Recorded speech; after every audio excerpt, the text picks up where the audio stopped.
Cândva era una dintre cele mai mari companii industriale din România, o veritabilă zeitate în producția națională de electroaparataj.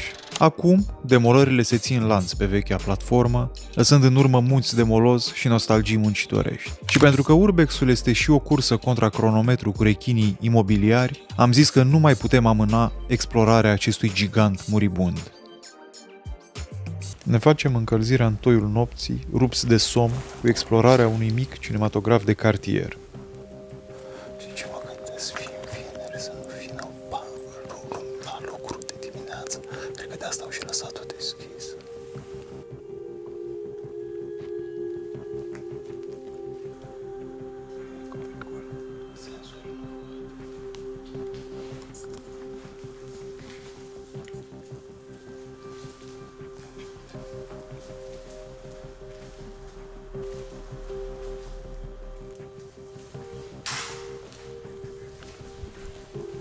De teamă că ar putea fi un paznic în clădire și că l-am putea trezi, alegem să urcăm pe întuneric treptele spre balconul cinematografului.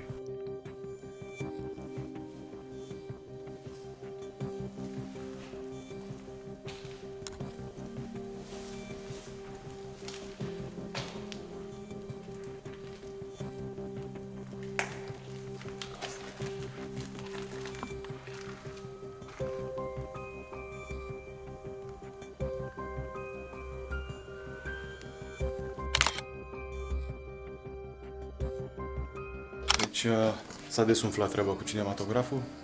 Se pare că nu era nimic acolo decât o sală micuță și în plină demolare.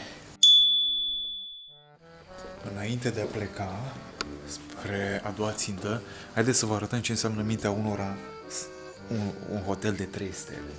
Deci începem aici cu improvizația asta, cu Invento Cubano. Ia uitați-vă. Avem o bucată de carton. Și abaia, aici este dezastru. Iar acolo, nu știu dacă se vede, uite că se vede, se ascunde un cotor de hârtie igienică. Așa, iar capacul ăsta, care este hidos, nici nu vreau să-l ating cu mâna, ia să arăți. Deci este tot să mișcă. Ia uitați-vă ce frumos. Acolo avem niște conducte unde te aștepți să găsești un șobolan cântând la acordeon. Niște depuneri de calcan din Pleistocen aici. Și în cadră o dâră frumoasă de calcar care imită foarte bine o dâră groasă de pișat. Ne îndreptăm acum, înainte de a pătrunde pe platformă, spre o fostă clădire administrativă a uzinelor, unde sperăm să ne ciocnim de un belșug de artefacte. Uite ce mișto a rămas acolo.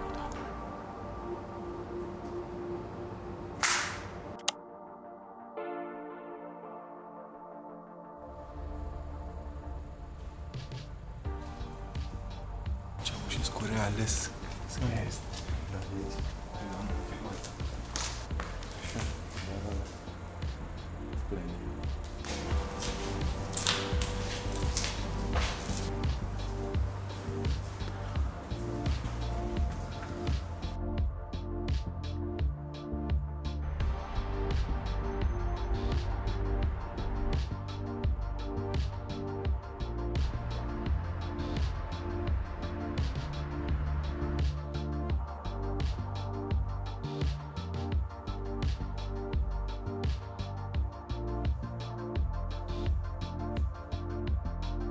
Alarmă falsă cu locul ăsta, au ras tot. Dar nu cred că am mai văzut până acum așa curățat în halul ăsta.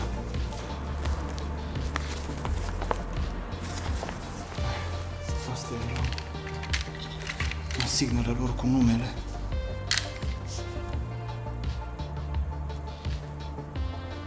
Hotărâm să nu mai pierdem vremea de pomană aici.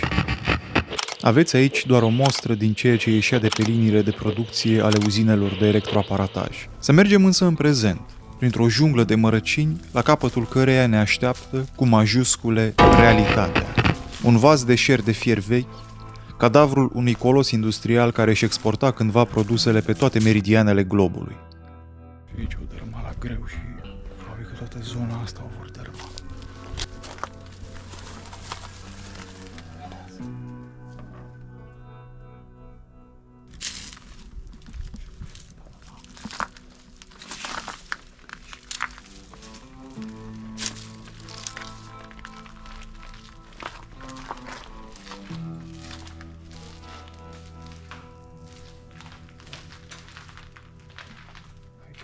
Aici avem un atelier mecanic. Aici avem niște vestiare. Cum vedeți, dezastrul ăsta e haos aici. Dar avem aici un tablou. Este probabil al unui fost angajat, vreun veteran al uzinelor. Ia uitați-vă.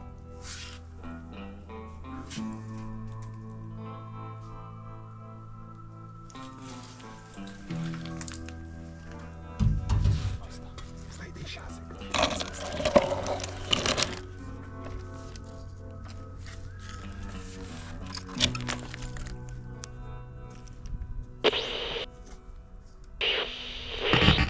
Pășim ca pe un teren minat, pentru că, pe astfel de platforme în plină demolare, clădirile active sunt cameleonice. Poți jura că sunt dezafectate, dar nu sunt. Și te poți trezi cu un paznic lângă tine când ți-e lumea mai dragă.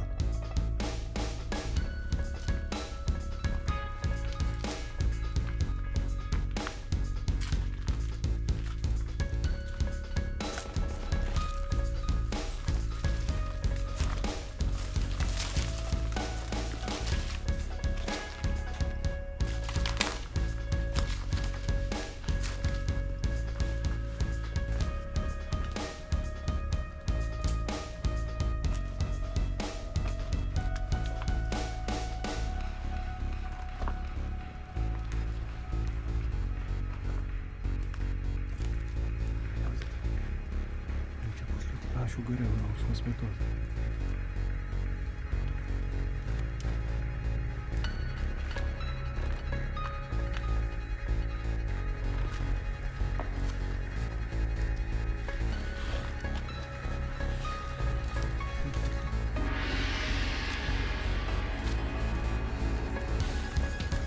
Uzinele au intrat în catalepsie după 89, când compania s-a transformat în societate pe acțiuni, urmând traseul consfințit spre faliment, adică disponibilizări masive și interes scăzut pentru retehnologizare. Apoi, privatizarea i-a pavat drumul spre cimitir, sub atenta nepăsare a unor oameni de afaceri saudiți, până când, potrivit unui raport din 2015 al Curții de Conturi, a devenit ceea ce este astăzi, un tort imobiliar numai bun de vândut felie cu felie.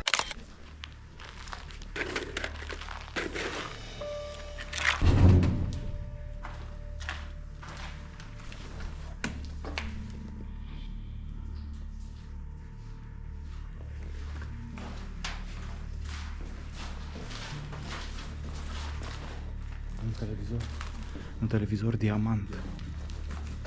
Da, diamant.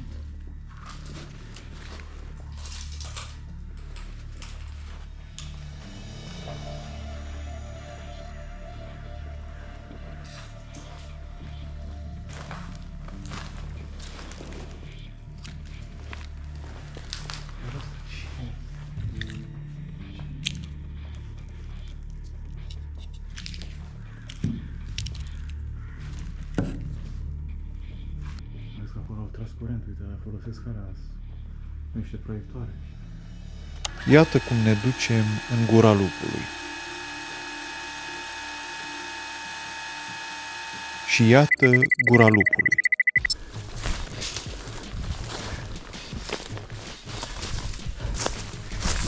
Bună ziua, domnul, am crezut că e abandonat.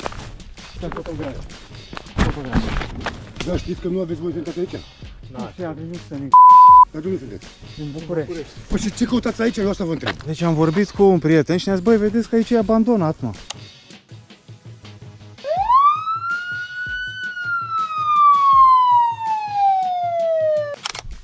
Așa, să vă spunem ce s-a întâmplat.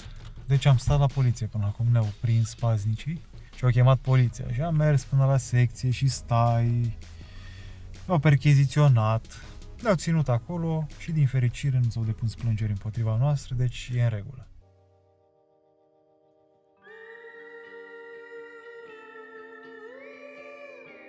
Ne așteaptă un drum lung, așa că părăsim în grabă orașul spre următoarea destinație. Un loc de vis ascuns între munți, în care vom explora o bătrână centrală pe aburi.